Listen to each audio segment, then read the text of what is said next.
Yang masuk jamaah tabligh jangan rusak jamaah tabligh. Akhirnya orang menganggap, akhirnya ini lihat dari pertanyaannya sudah tidak senang, bisa jadi yang dengar ini nggak senang dengan jamaah tabligh. Seperti itu. Semoga Allah berikan hidayah kepada siapapun. Ya, tanggung jawab di rumah itu penting. Ada. Kalau ternyata di rumah sudah dicukupi, ditata dan sebagainya, izin kepada istri aku. Sikap Anda adalah menyampaikan kepada ipar Anda agar mendengar apa yang kami sampaikan. Jamaah tabligh adalah satu perkumpulan dakwah yang luar biasa. Semangat untuk mengajak orang kenal kepada Allah. Dan memang untuk mengajak dakwah tidak harus masuk jamaah tabligh. Artinya bukan berarti semua harus jadi jamaah tabligh. Di luar jamaah tabligh juga banyak orang-orang yang berdakwah dengan caranya yang Masya Allah. Cuman karena yang ditanyakan tentang jamaah tabligh. Jamaah tabligh adalah satu cara berdakwah yang luar biasa. Dengan kemandiriannya, nggak mau merepotkan orang dan seterusnya. Dan mujahadahnya untuk biasa meninggalkan keluarga 3 hari, 40 hari dan seterusnya. Itu hal yang baik. Tapi tolonglah yang masuk jamaah tabligh itu jangan mencoreng jamaah tabligh. Jamaah tabligh itu tentu ada aturannya, yaitu ada orang yang ikut jamaah tabligh sampai kayak tadi yang ditanyakan.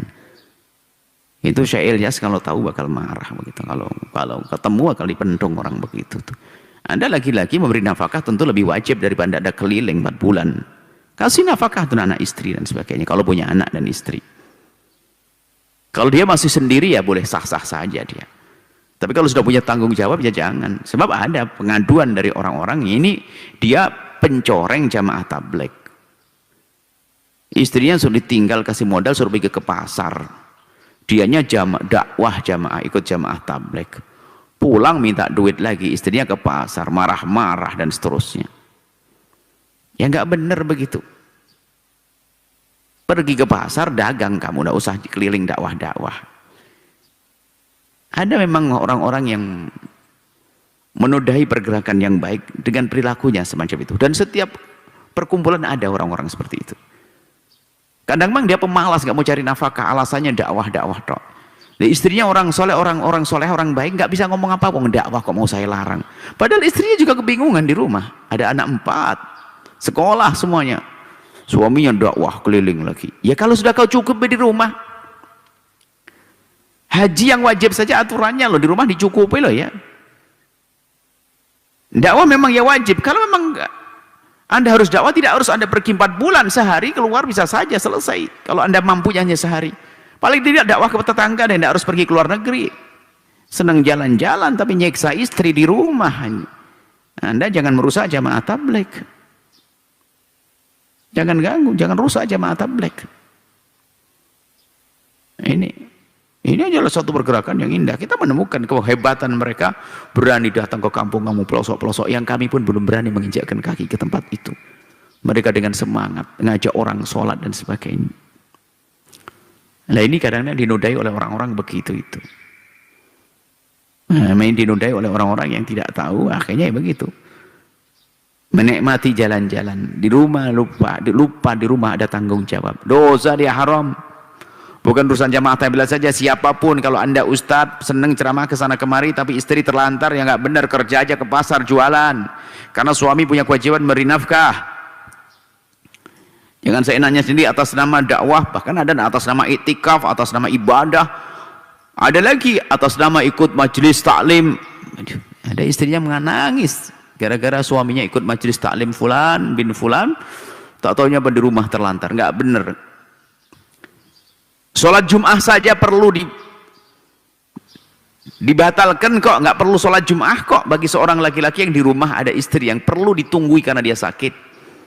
Sholat Jum'ah kan wajib, tapi di rumah punya ibu yang sakit perlu ditemani, nggak ada yang lain, dan tidak ada yang senang kecuali dia, yang cocok dia, nggak usah sholat Jumat kok. Nggak boleh dengan hawa nafsu, hei hamba Allah. Ya kami ingatkan ini orang. Yang masuk jamaah tabligh jangan rusak jamaah tabligh. Akhirnya orang menganggap, akhirnya ini lihat dari pertanyaannya sudah tidak senang, bisa jadi yang dengar ini nggak senang dengan jamaah tabligh. Seperti itu. Semoga Allah berikan hidayah kepada siapapun. Tanggung jawab di rumah itu penting. Ada.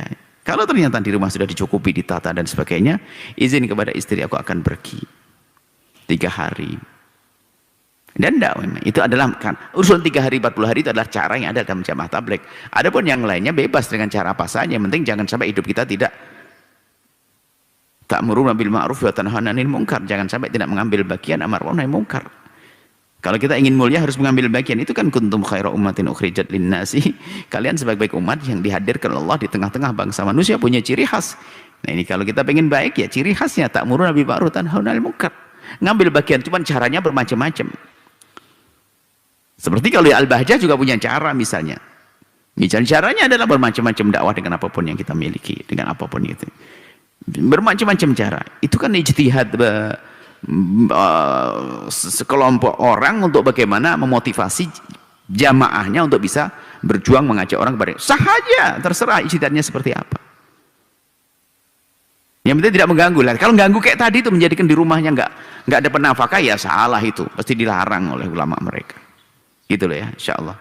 Ini saja. Semoga Allah memudahkan kita dalam berjuang dan berdakwah dan tidak zalim kepada siapapun. Wallahu a'lam bishawab.